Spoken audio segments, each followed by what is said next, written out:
Welcome. Today I will be paraphrasing, summarizing, and sharing for the November 29th Al-Anon readings, Encourage to Change, and a little time for myself. And today is my dear friend Dawn's birthday, so happy birthday, Dawn. Mwah. Oh, not yet. We'll begin with the Serenity Prayer and 3 mindful breaths.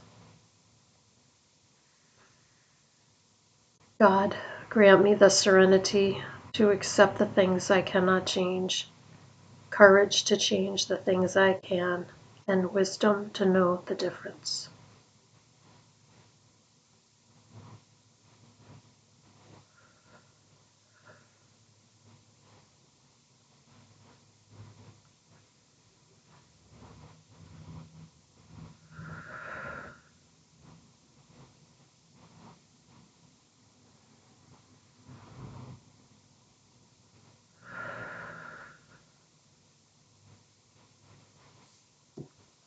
Now,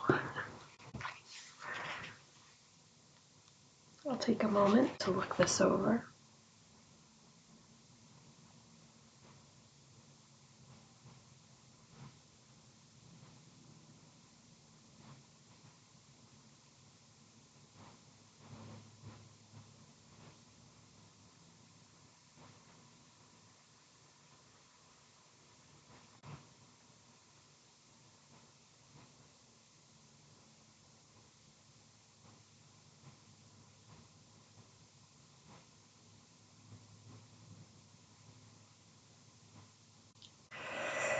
What a beautiful passage. The question of the day is, in what ways do I show trust in others, in myself?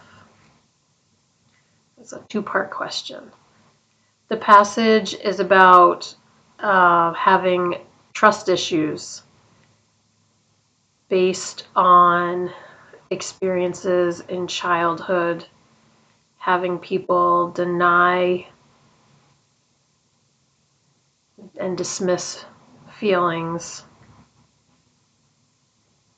having trouble trusting others, and having trouble trusting themselves. So finally, when they got to Al-Anon, they felt instant comfort where they saw the group as their higher power, where their feelings were accepted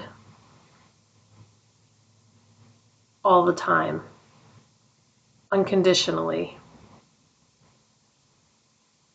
Eventually, through practicing the program, they began to trust again, trusting others and also trusting in the person that they had become. Excuse me, itchy nose. Today's reminder says that we learn to trust through love and support, and we find a lot of that in Al-Anon. The quote is from Survival to Recovery, and it says that through experiencing healthy relationships, we learn to trust. So in what ways do I show trust in others and in myself? I think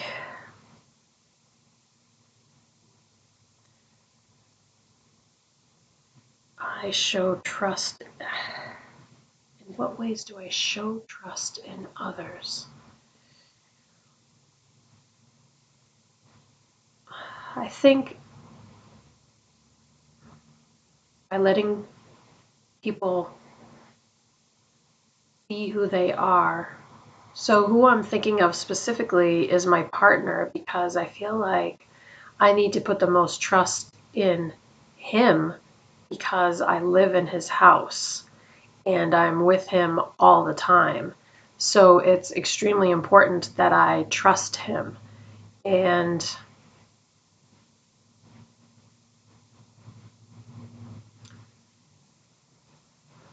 how do I show that? I show that by letting him do things the way he comfortably does them, kind of letting him be, not nagging, not questioning, speaking when I have something to say, asking a question when I have a question, but trusting him to do his job, which at this point is paying the bills, taking care of the house, treating me kindly, gently, respectfully.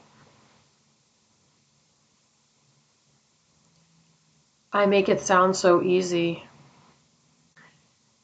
This relationship that I'm in now is very, very different from my marriage, in which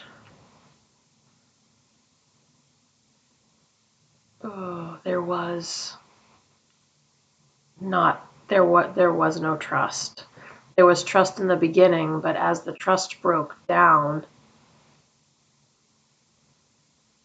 in the end, there was very, very little trust. There wasn't enough trust to sustain the marriage. And it was a great relief after my divorce to not have to trust anybody, to just rely on myself, because I knew I could rely on myself, which was pretty cool actually looking back. It's kind of awesome that I had that confidence. I mean, I had concerns, big concerns, but I knew that when the going got tough, that I would do whatever I needed to do.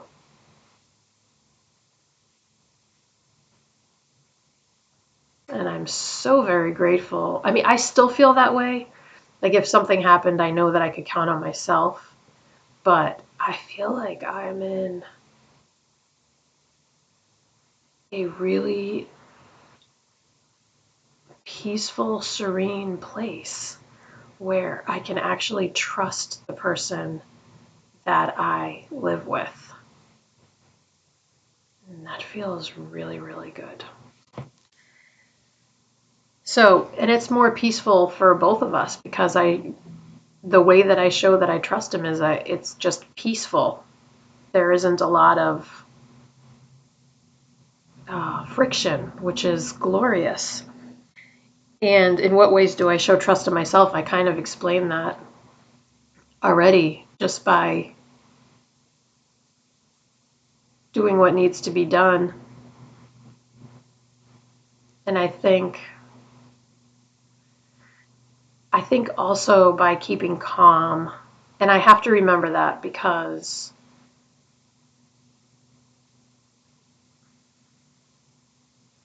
there are times when I get concerned about things that I don't need to be concerned about. And even though they do have to do with me directly, I still don't need to be as concerned as I am. And this is a great reminder to just trust that I will do what needs to be done to the best of my ability, as I always have. So why wouldn't I continue to do that? That's I just love this. Love this passage. I love this book. This is a great book. So now, oh, well, I usually ask you the question, but you get it. You heard it. We'll move on. Excuse me. All right, I'll take a moment to look this over.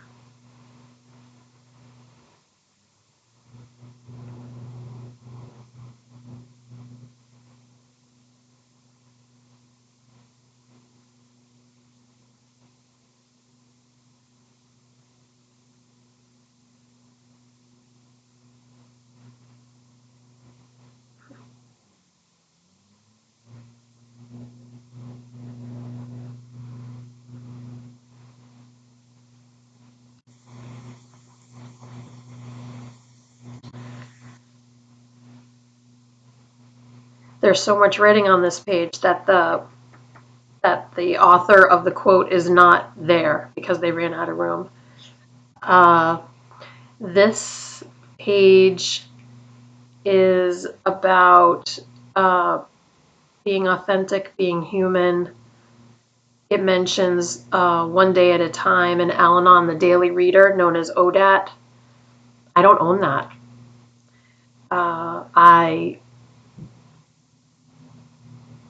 I read several passages, and I don't, it didn't speak to me the way this did and this does. So the passage talks about this new way of living that a lot of us find in Al-Anon. Releasing the need to try to control others, because it doesn't work at all, not at all. Admitting that we're powerless, releasing facades, being more authentic, saying how we feel, not looking a certain way because we think people will like us more or something like that.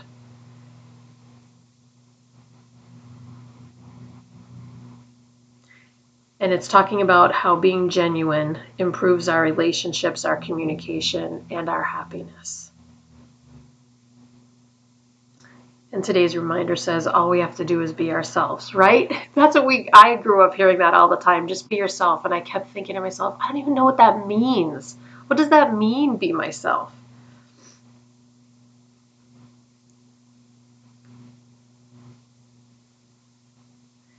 And the quote, I don't know where it's from because it's not printed on the page, but it says, we have a more realistic view of our lives when we release the power, the imaginary power over others. Like we never had it. But when we realize that we don't have it and we stop focusing on it, wow, the magic really happens because we can focus on ourselves. And that is a very deep well.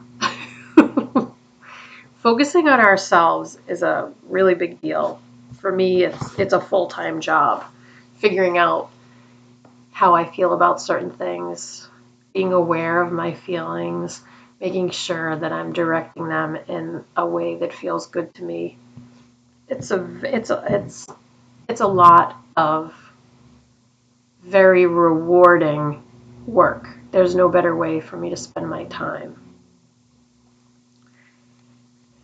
So we'll close out with the Serenity Prayer and 3 mindful breaths. Here we go. God, grant me the serenity to accept the things I cannot change, courage to change the things I can, and wisdom to know the difference.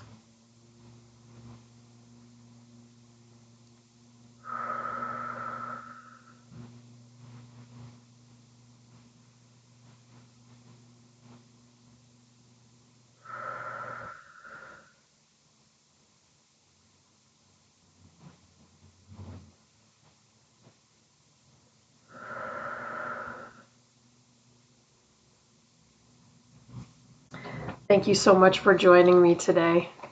I look forward to seeing you again tomorrow. Sending you love. Take care.